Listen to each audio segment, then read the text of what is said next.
നിങ്ങളുടെ favourite shows ഇനി ഒരിക്കലും മിസ്സാവില്ല. ഇപ്പോൾ C5 കാണും നിങ്ങളുടെ ഫേവറേറ്റ് ഷോ തികച്ചും സൗജന്യമായി. അത്ര ദേഷ്യത്തിൽ അവൾ ഇവിടെ ഇറങ്ങിപ്പോയേ. എന്റെ ബർത്ത്ഡേക്ക് എത്ര സന്തോഷത്തിലായിരുന്നു പാവ. എല്ലാവരുടെയും മുമ്പിൽ വെച്ച് സ്വാതിക്ക് ആകെ വലിയ ഇൻസൾട്ടായി.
ശ്രീകുട്ടി ചേച്ചി വാ.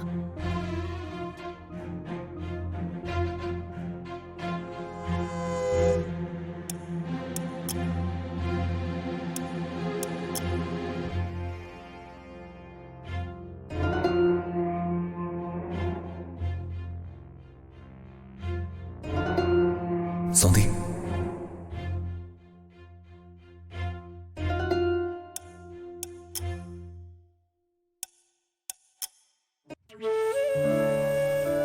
സഞ്ജുട്ടാ,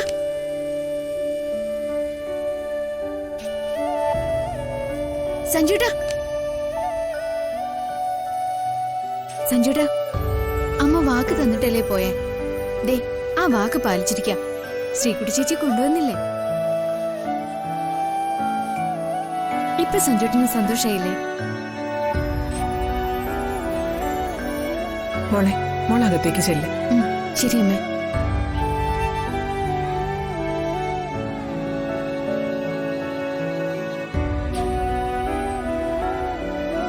മോനെ, ടെൻഷനൊന്നും വേണ്ട. ശ്രീകുട്ടി ഇവിടുന്ന് ബഹളം വെച്ച് പോയതല്ലേ. തിരിച്ചു വന്നപ്പോ അതിന്റെ ഒരു ചമ്മലും വിഷമമൊക്കെ കാണും.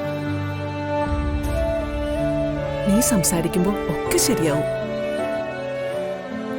പിന്നെ നിനക്ക് അമ്മുവിന്റെ അവസ്ഥ അറിയാലോ. അവൾ ഒന്നും അറിഞ്ഞുകൊണ്ട് ചെയ്യുന്നതല്ല. മോൻ അമ്മുവിനോട് ഇങ്ങനെ ദേഷ്യപ്പെടരുത്. ശരിക്കും ഓർമ്മയുള്ള നമ്മളുകൂടി അങ്ങനെ ആവുന്നത് ശരിയാണോ? ബോധമുള്ള നമ്മളാ ക്ഷമിക്കേണ്ടത്. അത് നീ ഓർക്കാത്തതെന്താ? ഈയൊരവസ്ഥയിൽ അമ്മൂന് നമ്മുടെയൊക്കെ നല്ല വാക്കുകളാ ആശ്വാസം കൊടുക്കുന്നത്. ശ്രീകുട്ടിയുടെയും നിന്റെയും വിവാഹം നടത്തിയത് ഉൾപ്പെടെ അവൾ ചെയ്ത നന്മകളൊന്നും നമ്മളെ മറന്നുകൂടാ. ചെന്നേ, നീ ശ്രീകുട്ടിയുടെ അടുത്തേക്ക് ചെല്ലേ. അവനോട് സംസാരിക്കേ. അവളുടെ പിണക്കൊക്കെ ഒന്ന് മാറട്ടെ. ഡൗൺലോഡ് ചെയ്യൂ C5 ആപ്പ്. കാണൂ എല്ലാ എപ്പിസോഡുകളും സൗജന്യമായി.